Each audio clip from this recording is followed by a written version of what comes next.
only way we can do it.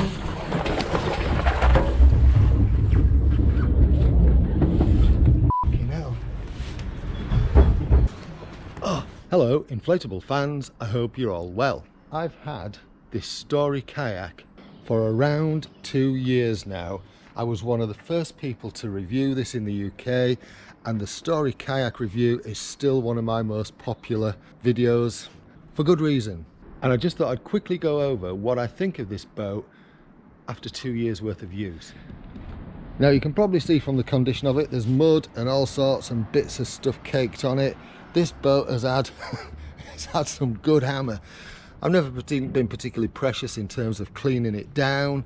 I've always just chucked it, wiped it down, made sure it's dry, chucked it back in the bag. So still in pretty good nick considering.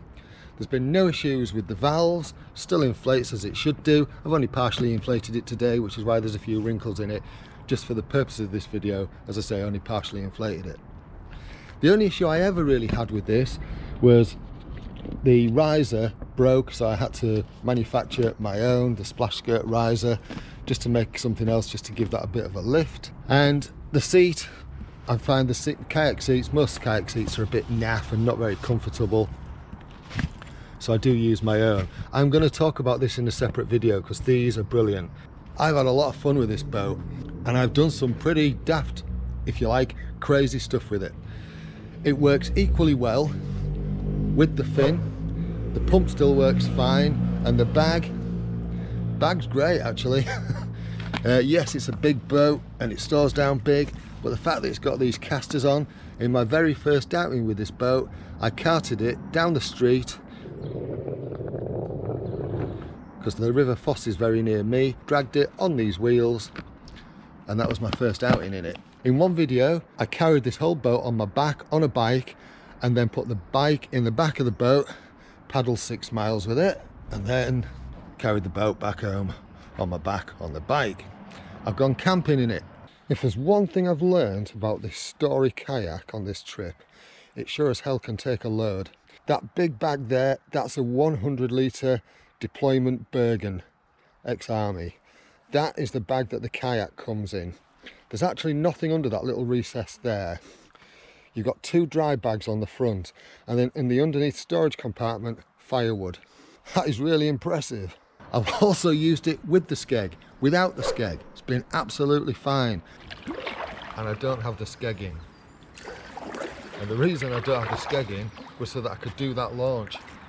Because if I had the skeg in, I wouldn't have been able to do that.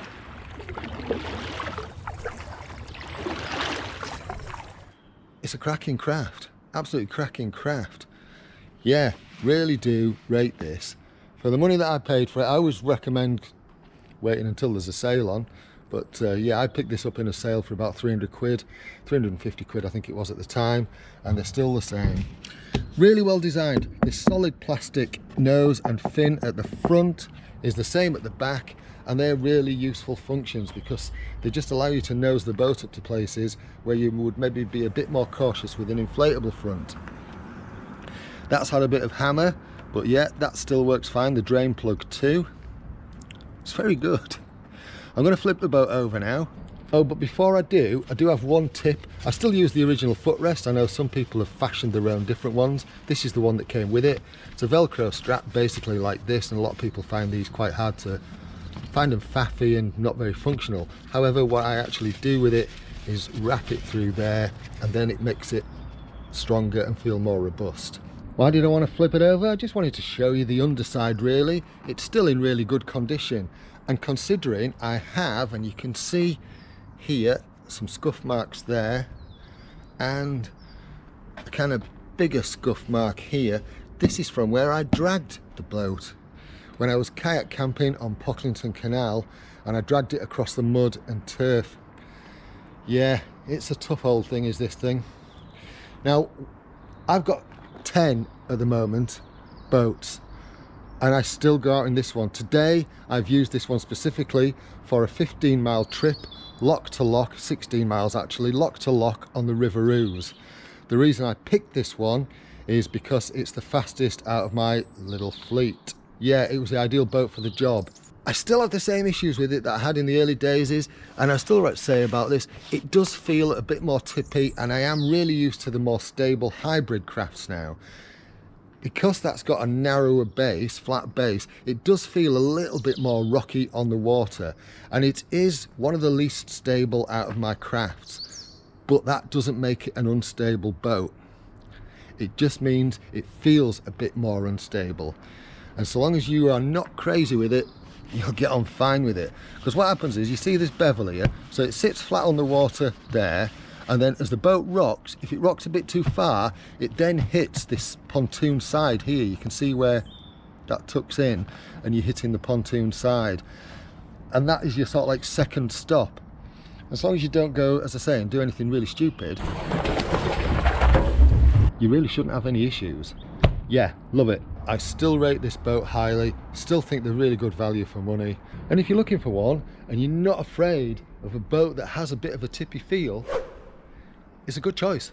It really is a good choice. Anyway, that's all. I just wanted to give you some of my thoughts on what I felt about this boat. As I say, after a couple of years of use, good boat. Thanks so much for watching. You know what to do if you like my videos, like, subscribe, all that kind of stuff. Thanks for watching. Cheerio.